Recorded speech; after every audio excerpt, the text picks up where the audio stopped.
नमस्कार, जय हिंद मित्रों। इस वीडियो में हम लोग एडीओ के बारे में जानेंगे। एडीओ अभी पोस्ट निकलने वाला है, अभी निकला नहीं है। कुछ दिन में उसका नोटिफिकेशन आ जाएगा, उसके बाद फिर उसका एग्ज़ाम होने लग जाएगा। तो एग्ज़ाम होने के कुछ दिन पहले अगर आप उसकी तैयारी शुरू कर देते हैं तो बेटर होगा, आपका सिलेक्शन कंफर्म हो जाएगा।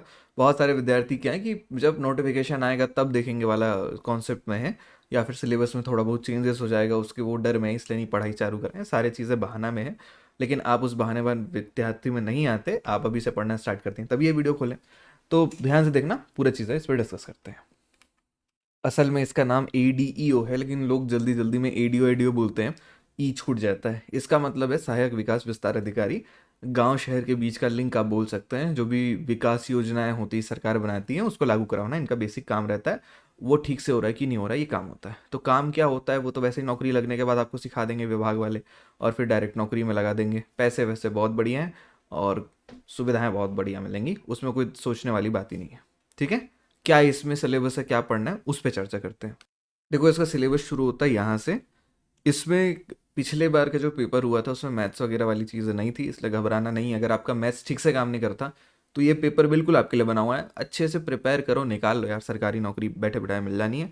सामान्य ज्ञान देखना है छत्तीसगढ़ के संदर्भ में, इसमें खासतौर पर पूछा जाएगा। नेशनल लेवल के भी क्वेश्चन आएंगे, लेकिन उतना हार्ड क्वेश्चन नहीं रहता कि आप देख के एकदम डर जाएं। बड़े आसान आसान क्वेश्चन आएंगे। तो इसमें देखोगे तो 30 अंक के 30 प्रश्न पूछे जाएंगे। सामान्य तौर पर अगर आप व्यापम की परीक्षाओं को देखेंगे, व्यापम इस परीक्षा को लेता है सामान्य तौर पे, तो एक प्रश्न के पीछे 1 नंबर मिलता है। लेकिन सीजीपीएससी क्या करता है, एक प्रश्न के पीछे 2 नंबर देता है। माइनस मार्किंग भी दोनों में अलग अलग होती है। इसमें अगर आप एक क्वेश्चन गलत करेंगे तो 0.25 अंक कट जाएंगे, और अगर आप सीजीपीएससी में कुछ भी गलत करते हैं तो 0.66 अंक कट जाते हैं एक गलत आंसर के पीछे। इसको हम लोग बोलते हैं 1/3, 1/3, और इसको बोलते हैं 1/4। यानी इसमें कम कटता है व्यापम में, तो माइनस मार्किंग बहुत ज़्यादा कम रहता है। तो एकदम घबराने की चिंता की कोई ज़रूरत नहीं होती। लेकिन हाँ, एक बात ध्यान रखना कि जो बच्चे बहुत दिन से पीएससी की तैयारी कर रहे हैं उनसे ये पेपर बड़े आराम से बन जाएगा। लेकिन कुछ कुछ जो पोर्शन है नहीं बनेगा, उस पर चर्चा करते हैं।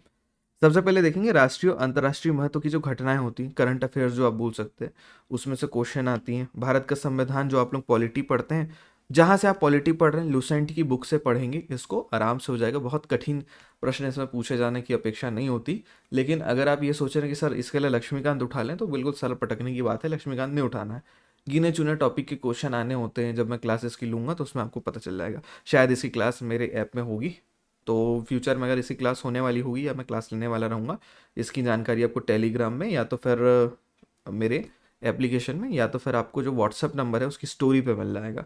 मैं व्हाट्सअप में एक एक को मैसेज नहीं करता, स्टोरी में अगर आपने मैसेज करके कभी नंबर सेव करा लिया है तो फिर आपको स्टेटस है स्टोरी जो डलती है ना उसमें मिल जाएगा ये जानकारी। खैर, तो भारत का संविधान, राजनीतिक प्रणाली, भारत की प्रशासनिक व्यवस्था, ये सारे से जुड़े हुए प्रश्न पूछे जाएंगे, जिसका लेना देना कहीं ना कहीं एडीओ से होगा, उसी से पूछा जाएगा। इधर उधर के कोई भी प्रश्न उठा के नहीं पूछे जाएंगे। आप ये मत सोचिए कि यूपीएससी सीजीपीएससी लेवल के क्वेश्चन आएंगे, बिल्कुल नहीं आने, बड़े आसान क्वेश्चन आते हैं। कई बार बच्चे क्या करते हैं, लक्ष्मीकांत उठाते हैं। बहुत सारे ऐसे टॉपिक होते हैं, जब नए नए बच्चे पढ़ना स्टार्ट करते हैं ना, बहुत सारी इधर उधर की चीज़ें पढ़ लेते हैं, जिसके कारण क्वेश्चन उनसे बन नहीं पाता। उनको लगता है बड़ा कठिन आया, कहाँ से आया, कहाँ से नहीं आया करके। तो इसमें जो चीज़ रिलेट करती हैं, आप उसी उसी चीज़ को पढ़ेंगे तो हो जाएगा। क्या रिलेट करती हैं, क्या रिलेट नहीं करती, आने वाले लेक्चर्स में आपको पता चलेगा। जो बीच बीच में इसकी लेक्चर्स वगैरह कुछ कुछ डालते रहूँगा, इसलिए इस क्लास में बने रहें, या तो फिर चैनल सब्सक्राइब कर ले तो बेटर रहेगा। चैनल सब्सक्राइब करें मत करें उतना इंपॉर्टेंट नहीं होता। टेलीग्राम में जुड़ जाइएगा और व्हाट्सअप में ज़रूर जुड़ा हो। उससे क्या होता है कि मैं अगर लेक्चर डाल रहा हूँ तो आपको इन्फॉर्मेशन मिल जाएगी। सब्सक्राइब करने से क्या, तो यूट्यूब कभी नोटिफिकेशन भेजता, कभी नहीं भेजता, वो उसकी मन मर्जी होता है। लेकिन नोट्स वगैरह जो मैं पीडीएफ डालता हूँ टेलीग्राम में डल जाते हैं। लेक्चर की लिंक लाइन से डलती है, तो अगर आपको देखना जाओ, क्लिक करो, तुरंत खुल जाता है। इसलिए टेलीग्राम ज़्यादा इंपॉर्टेंट है। सब्सक्राइब करना है तो कर लो, नहीं करना है तो मत करो। उससे आपका फ़ायदा नुकसान होता है, उसमें हमारा कुछ ज़्यादा लेना देना नहीं होता। खैर, इकाई नंबर 3 पे जाते हैं। छत्तीसगढ़ का सामान्य परिचय। ये सारी चीज़ें आप एचआर की बुक से पढ़ सकते हो, पढ़ना चाहो तो उसमें से बेसिकली आ सकता है। लेकिन मैं आपको बोलूँ, अगर एचआर की बुक बहुत महंगी आती है, 450-500 रुपये की आती है ये, तो उसके जगह लूसेंट की बुक ले लो। लूसेंट जीके की बुक आती है, लगभग 45 से 50 रुपये की आती है, और बहुत अच्छी बुक रहती है। इसमें सारी चीज़ें वही मिल जाएंगी जो आपको एचआर की बुक में मिलेंगी, और जो थोड़ा बहुत चीज़ें चेंज होती है, करंट अफेयर वाली चीज़ें, वो मैं यूट्यूब में करवा दूंगा, तो उसको देख लेना। इसके बाद प्राकृतिक संसाधन या भूगोल का है, उद्योग, शिक्षा, ये सारी चीज़ें आपको इसी में मिल जाएंगी। प्रशासनिक ढांचा के ऊपर मैंने एक क्लास ले रखा है, यूट्यूब पे अवेलेबल है, उसको देख सकते हैं। इसके बाद छत्तीसगढ़ का इतिहास की भी मेरी 8 घंटे की लेक्चर है। अगर आप वो 8 घंटे की लेक्चर पूरी देख लेते हैं तो फिर आपको अलग से कुछ चीज़ पढ़ने या खरीदने की ज़रूरत नहीं पड़ेगी, इसी से कंप्लीट हो जाएगा। ये सारी चीज़ उसमें कवर हो गई है। संगीत और नृत्य ये भी इसकी एक जो क्लास है वो मैंने अपनी ऐप में ले रखी है, फ्री है। अगर आप ऐप, लिंक यहाँ पर आपको ऊपर में दिख रहा होगा, गुप्तेश आचार्य सर, इसी नाम से आपको ऐप मिलेगी प्ले स्टोर में, वहाँ से डाउनलोड कर लेंगे। और फास्ट ट्रैक की जो कोर्स है वो फ्री अवेलेबल है। एक फाउंडेशन कोर्स है, वो CGPSC या व्यापम की जो लोग बच्चे साल भर तैयारी करते हैं, लग के तैयारी करते हैं, उसके लिए मैंने जो लेक्चर्स ले रखी है सारे विषय की लंबी लंबी, वो उसमें अवेलेबल है।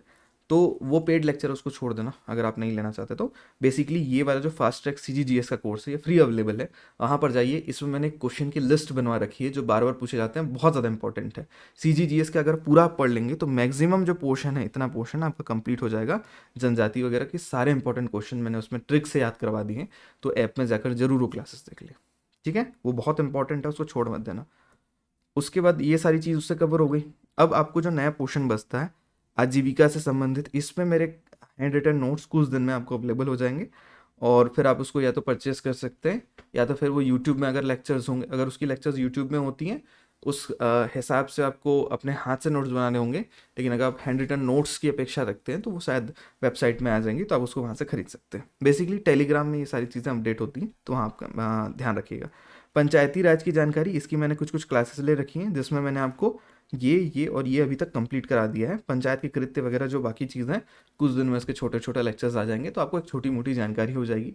बेसिकली इसमें MCQs हम लोग बार बार लगा के अगर प्रैक्टिस करते हैं तो बहुत जल्दी ये चीज़ें याद हो जाती है हम लोग को। तो कभी ये चीज़ ध्यान रखें कि MCQs बहुत सारे आप लगा देते हैं, लेकिन जो गलत डायरेक्शन में MCQs लगाते हैं हम लोग, MCQ मतलब जो मल्टीपल चॉइस क्वेश्चन आते हैं, बच्चे बहुत गलत डायरेक्शन में क्वेश्चन सॉल्व करने लग जाते हैं कहीं, उससे फ़ायदा नहीं होता, ज़्यादा नुकसान हो जाता है। तो टाइम वेस्ट नहीं करना है गलत डायरेक्शन में। मैं जो जो टॉपिक्स बताऊंगा, सिलेबस वगैरह और ये PDF जो है, ये आपको मेरे टेलीग्राम चैनल पे अभी जस्ट मिल जाएगा, जैसे ही वीडियो रिलीज़ होगी उसके तुरंत बाद ही मिल जाएगा। तो फिर आपको वहाँ से जाकर इसको डाउनलोड करके एक एक चीज़ को, इसके पॉइंट को पढ़ लेना है। आप लोग कभी कभी क्या करते हैं कि बाहर की चीज़ें पढ़ने लग जाते हैं, जैसे कि पॉलिटी में, इसमें देखिए, इसमें पॉलिटी में जैसे संविधान के बारे में लिखा है, राजनीतिक प्रणाली के बारे में लिखा है, तो आप लोग अलग अलग चीज़ें पढ़ने लग जाते हैं। कभी भी नागरिकता में एकदम ज़्यादा घुस के पढ़ने लग जाते हैं, जहाँ से क्वेश्चन नहीं आ रहे हैं उसको पढ़ने लग जाते हैं, तो उससे क्या है, आपका नुकसान होता है। तो मैं इसको और डिटेल टॉपिक बताऊंगा कि अगर राष्ट्रीय भारत के संविधान में ये टॉपिक पढ़ना है तो इसको इसको पढ़ो। ये चीज़ें मैं धीरे धीरे लेक्चर्स के माध्यम से या तो PDF के माध्यम से आपको टेलीग्राम में बता दूंगा, तो उसको आप वहाँ पर ध्यान रखेंगे। बहुत सारी चीज़ें ऐसे होती हैं, वो हर चीज़ ऐसे मुझे PDF शेयर करना, यूट्यूब पे शेयर होगा नहीं, तो उसके लिए कहीं पे आना पड़ेगा। और व्हाट्सएप में PDF में सेंड नहीं करता, टेलीग्राम में ही वो चीज़ें आपको मिलेंगी, तो टेलीग्राम ज्वाइन करना ज़रूरी है, ठीक है। और ग्रामीण विकास की योजना जो है, इसकी छोटे छोटे शॉर्ट वीडियोज़ आएंगे। शॉर्ट वीडियो मतलब 1 मिनट 2 मिनट ऐसे छोटे छोटे वीडियो आएंगे, जिसमें योजना जो भी है उसके ऊपर मैं छोटी छोटी वीडियो बना दूंगा, उसको आप देखते रहिएगा रेगुलर बेसिस पे, खेलते खाते निकाल देना, एकदम दिमाग में जोर डाल के मत करना। फिर लास्ट क्लास में से ADO का कभी एग्जाम का डेट आ गया फॉर एग्जांपल, तो उस समय कुछ 1-2 हम लोग MCQs की लाइव टेस्ट कर लेंगे यूट्यूब पे, तो वहाँ पर आप लोग आ जाएंगे, तो आपको पता चल जाएगा कौन सा हिस्सा हमारा अच्छा है, कौन सा हिस्सा बुरा है। सबसे महत्वपूर्ण बात, इसको अभी कहाँ से पढ़ें। तो इसके 2 रास्ते हो सकते हैं पढ़ने की, या तो मेरी नोट्स का आप लोग कुछ दिन इंतज़ार कर लीजिए, वरना या तो आप जितनी भी चीज़ें हैं, ये सारी चीज़ें, इसको आप इंटरनेट में अगर सर्च करेंगे, गूगल में जाके मिल जाएगा, वहाँ से आप नोट्स बनाइए। ये एक बहुत लंबा रास्ता है, लेकिन सबसे सस्ता रास्ता यही मिलेगा, या तो फिर कुछ दिन वेट कर लेंगे तो मेरे नोट्स आ जाएंगे। बाकी आपके ऊपर निर्भर करता है। सामान्य हिंदी कहाँ से पढ़ना है, तो सामान्य हिंदी के बारे में विनय कुमार पाठक जी की बुक आती है। ये चीज़ मैंने अभी SI की एक वीडियो रिलीज़ हो गई है, उस पर भी ये चीज़ बताइए कि ये कई जगह काम आता है, एक जगह नहीं कई जगह।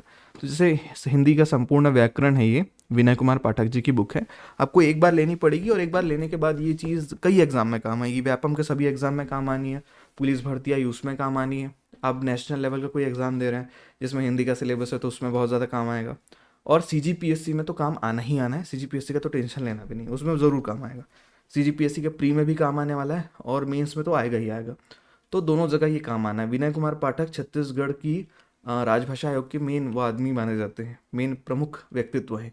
तो अगर प्रमुख व्यक्तित्व हैं तो उनके चीज़ को रेफरेंस लेकर सारे एग्जामिनेशन होंगे, ये चीज़ आपको ध्यान में रखना है, ठीक है। चलिए वापस आते हैं इसमें। तो इसके लिए आप उस बुक को पकड़ लीजिए, उस बुक में सारी चीज़ें मिल जाएंगी। अगर आपको इसमें से ऐसा कोई टॉपिक है जो एकदम समझ नहीं आ रहा है, टॉपिक बोल रहा हूँ, जैसे कि आप बोल रहे हैं सर ये वाला जो टॉपिक है, ये हम लोग को प्रत्यय समास को समझ नहीं आ रहा है, बता दो। तो अगर आप इस वीडियो के कमेंट में मुझे बता देंगे या फिर जो भी मेरे लेटेस्ट वीडियोस आएंगे उस पर आप अगर कमेंट में मुझे बता देंगे कि ये वाला टॉपिक समझ नहीं आ रहा है, तो मैं वो टॉपिक समझा दूंगा वीडियो बना के, उसमें कोई तकलीफ नहीं है। आप लोग क्या करते हैं कि पूरा सब्जेक्ट को बोल देते हैं कि पूरा सब्जेक्ट ही कर दो, तो एक बार में पूरा सब्जेक्ट नहीं हो पाता। इसीलिए आप लोग कोई भी टॉपिक जो समझ नहीं आ रहा है वो आप बता देंगे तो मैं समझा दूंगा, उसमें कोई सब आसान आसान टॉपिक है। इस पे एक आध क्वेश्चन कर लेंगे तो आ जाएगा। ये सारी चीज़ें आपको उसी में मिल जाएंगी। बस इतना छोटा सा सिलेबस है, इसका ज़्यादा सिलेबस नहीं है। फिलहाल अभी इस स्थिति में क्या क्या करना है वो समझ लीजिए। टाइम टेबल जो आप बोल सकते हैं आने वाले समय में, क्योंकि अगर आप पीएससी की भी तैयारी करना है तो कोई दिक्कत की बात नहीं है। डेली बेसिस में कम से कम आपको 100 एमसीक्यू लगाने हैं। 100 एमसीक्यू के लिए कोई भी आप ऐप यूज़ कर सकते हैं। मैं लूसेंट की ऐप्स बोलूँगा, वो बहुत अच्छे होते हैं क्योंकि उसमें चीज़ होती है। अगर आप ऐप नहीं लेना चाहते, सस्ता अगर चाहते हो, तो बुक लेके आ जाइए। आप लूसेंट जीके का बुक ला सकते हैं, एमसीक्यू का। कोई भी लोकल पब्लिकेशन की बुक मत उठा लेना। लोकल पब्लिकेशन की बुक मतलब यहाँ का कोई भी बुक। वो लोग क्या करते हैं कि जितने भी एसएससी वगैरह के एग्ज़ाम होते हैं उसकी क्वेश्चंस कौन लोग अपने बुक में चेप के दे देते हैं। इसके संबंध में भी वो चीज़ें बहुत ज़्यादा चल रही हैं। हो सके तो एसएससी की जो बुक आती है, एसएससी की जो सॉल्ट पेपर आती है, बड़ी मोटी सी होती है, उसमें बहुत सारे क्वेश्चंस होते हैं।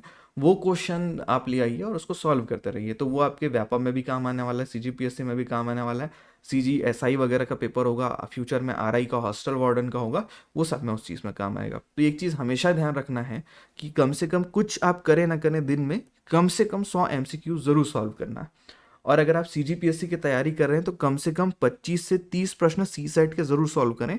सी सेट के प्रश्न आपको कहाँ से मिलेंगे? या तो आप किसी भी बैंक पीओ वगैरह का जो प्रैक्टिस सेट आता है वो निकाल लीजिए, क्योंकि उसमें भी मैथ्स के क्वेश्चन होते हैं। और नहीं अगर वो समझ आ रहा है तो यूपीएससी तो बहुत बड़ा पेपर हो जाता है। अगर आप यूपीएससी की प्रिपरेशन नहीं कर रहे हैं तब तक उसके सी सेट को मत देखिए, वो सर दर्द है फिर। लेकिन अगर आप सीजीपीएससी की देख लीजिए, या फिर आप व्यापम की देख लीजिए, या फिर एसएससी की जो पेपर होते हैं ना, एसएससी के पेपर अगर आप देखेंगे तो उसमें आपको ये क्वेश्चन मिल जाएंगे। तो मैथ्स की प्रैक्टिस कम से कम 25 से 30 क्वेश्चन डेली एमसीक्यूज आप करें। एमसीक्यू ही करना है, ऐसा नहीं कि कहीं से भी कुछ क्वेश्चन निकाल लिए उसको सॉल्व करने लग गए। एमसीक्यू करना इसलिए ज़रूरी होता है क्योंकि आपको उस पैटर्न में ही एग्जाम में क्वेश्चन आने वाले हैं, इसलिए ध्यान रखना है। एक बात हमेशा ध्यान रखना, व्यापम का पेपर हो या फिर जो भी एमसीक्यू पेपर्स होते हैं ना, जिसमें 4 में से 1 टिक मारना होता है, मैं अक्सर बच्चों को ये चीज़ समझाता हूँ कि आपको हर चीज़ याद नहीं करना है, आपको क्वेश्चन और उसके आंसर के बीच का संबंध पता होना चाहिए। जैसे मैं अक्सर ये बोल रहा हूँ कि ऊपर क्वेश्चन तो लिख कर व्यापम देगा और नीचे 4 ऑप्शन है, उसमें से एक आंसर है। तो आपको बस ये पता होना चाहिए क्वेश्चन का आंसर क्या है, कैसे है, कैसे सॉल्व करके है, ये कोई मतलब नहीं है। मैथ्स के जो प्रश्न बेसिकली आते हैं, इस ये एडीओ में तो नहीं, मैथ्स नहीं है, लेकिन फ्यूचर में अगर इसको थोड़ा कठिन करना चाहेंगे तो एडीओ में मैथ्स भी डाल देंगे। अभी इसका ऑफिशियल नोटिफिकेशन नहीं आया है, लेकिन जल्दी ही आने वाला है। और जो थोड़े मोड़े चेंजेस होंगे उससे डरना नहीं है, क्योंकि एडीओ का पेपर में बहुत ज़्यादा चेंजेस होने की कोई खास गुंजाइश नहीं है। इसलिए नॉर्मल आप तैयारी अभी से करते रहेंगे तो ये धीरे धीरे जब तक आपका एडीओ 1-2 महीने में जो आएगा फॉर्म तो हो जाएगा।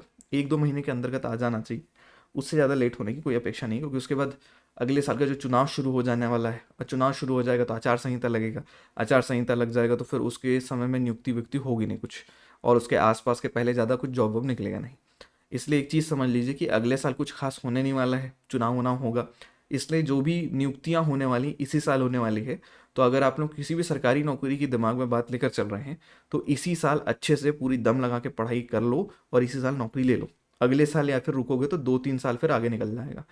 इसलिए 2-3 साल का लंबा फेरा मत काटो, यहीं पे अभी प्रिपेयर करो और कोई ना कोई नौकरी ले लो, ठीक है। एडीओ के संबंध में और कोई जानकारी चाहिए होगी, आपको लग रहा है कि सर ये चीज़ जानना था, वो चीज़ जानना था, तो बता दीजिएगा। एज के संबंध में जो जानकारी है नोटिफिकेशन आने दीजिए, उसमें होगा। लगभग आप एज के अंदर ही होंगे, बहुत ज़्यादा बाहर नहीं होंगे। जैसे सब परीक्षाओं के लिए होता है वैसे एडीओ के लिए भी होगा, कोई अलग से नहीं होगा। दूसरी बात है क्वालिफिकेशंस, तो जो उसमें थी अभी भी होंगी, तो थोड़ा सा क्वालिफिकेशन में शायद ऊपर नीचे हो सकता है। ग्रेजुएशन वैसे ही सब में मांगता है, इसलिए ध्यान इस बात का रखिए। थोड़ा सा नोटिफिकेशन आने दीजिए, नोटिफिकेशन आने के बाद जो एज वाली चीज़ है, ग्रेजुएशन या फिर क्वालिफिकेशन वाली चीज़, उसमें थोड़े मोड़े जो बदलाव होने के आसार हैं वो पता चल जाएगा। तो वो ज़्यादा दिन नहीं है, लेकिन आप प्रिपरेशन अभी चालू कीजिए, क्योंकि मुझे नहीं लगता ये एकदम बहुत बड़ा चेंजेस होगा, ठीक है। तो इस वीडियो के लिए बस इतना ही। आपने देखा, मुझे बड़ा अच्छा लगा। धन्यवाद। जय हिंद।